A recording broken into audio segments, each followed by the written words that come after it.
Now, for more on this story, I'm joined by Yair Furstenberg, a professor in rabbinic literature at the Hebrew University of Jerusalem. Thank you for joining us. Now, you are one of the 3,500 Israeli academics who have signed a similar petition calling for the return of the hostages and the end of the war in Gaza. First, can you tell us how this petition came about and why you decided to sign it? The petition goes around through social media, through WhatsApp.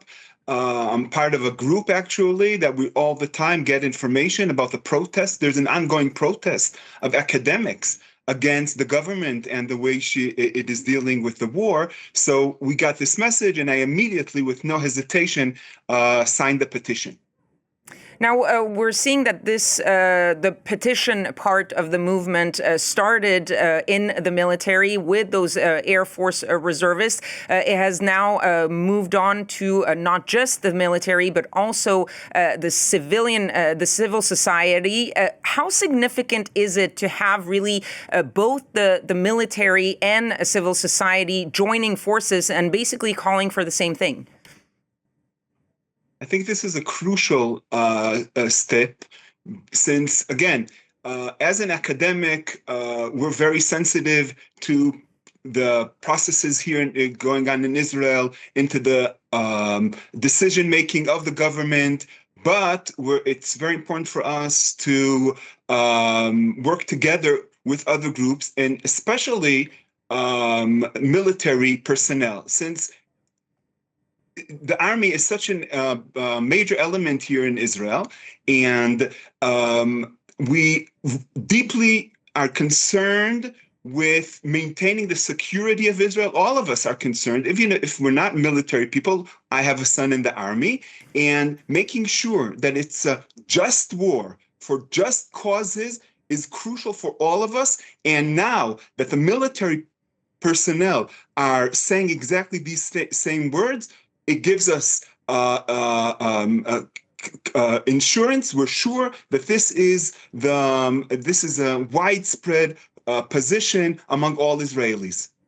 You're talking about a widespread position from where you stand among academics. Was there a sort of overwhelming support? Were there disagreements? On the whole, I think that academics, in general, express this opposition to the government. They're very, very active in all of the protests. Yet, it's not all academics. It's clearly that there are discussions and different views within the academic world, but we see ourselves, I must say that academics do feel that they are targeted by the government, and that's why we are particularly sensitive. And again, but in this case, it's not a particularly academic issue. This is a widespread 70% of Israeli society is against the war at this stage. And the only thing that we can add is our efforts to strengthen this movement. And now, one common element of the different letters from the various groups that we've seen so far is this idea that the war primarily serves political and personal interests. Tell us more about that and what exactly that means. It's sad to say, but I think Israelis, on the whole, do not trust their government. This is a very sad thing. It's a frightening thing to say. But we see that the decision-making in the government, the way Netanyahu expresses himself, his concerns are clearly for his own personal interest and the interest of the far-right partners in his government. We know, I must say that we know from personal experience that Netanyahu has obstructed any kind of possibility for a deal, and we know for a fact that when he obstructed the deal in the previous stages, it brought about the death of of the hostages, including very close friends of ours, Hirsch Poland Goldberg, who died as a hostage immediately when Netanyahu decided to obstruct a deal this summer. You mentioned the fact that, in your view, the deal was obstructed, yet in those letters we see this insistence on a negotiated agreement, the only way to bring back the hostages. How confident are you that the Israeli leadership right now is actually looking for a new agreement? No, I'm not. I don't have any trust in that. That we know that Netanyahu has replaced those in charge of the negotiations. Now Ron Dermer is in charge, and as far as we can tell, he is not doing anything towards that. And we deeply fear that he is acting against the interest of a negotiation and a deal. There is clearly a political interest to maintain the war, but there are no, ask any Israeli, and it's hard to say, what is this war now doing? How is this exactly going to bring the hostages? And are we really weakening the Hamas? And the fact is the opposite. Hamas, as time goes by, is only becoming stronger and stronger if we do not achieve any deal. Now, we've seen for months now, we've seen mass protests, we've seen mass strikes, we've seen all these petitions.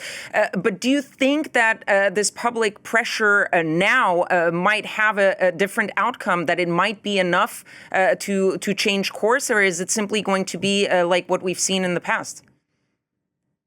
This is a complicated issue that we're deeply concerned about. To what degree do our weekly protests, we go every week to protest, and tens of thousands of Israelis are doing that for a very long time. And how exactly is it helping? I do think it's hard to tell, but once the protest achieves the participation of major military figures, including Air Force personnel, this is much stronger from an Israeli perspective, considering Israeli culture and elite groups. This is a significant achievement. So we can be hopeful that this will continue pushing the government. And again, I think there are a few very important people, such as the head of the Shin Bet, such as other figures with military background that have a significant public standing, and we hope that we can only support them to do the right thing and to pressure the government. Well, thank you very much for giving us your perspective on this. Yair Furstenberg, a professor at the Hebrew University of Jerusalem. Thank you very much.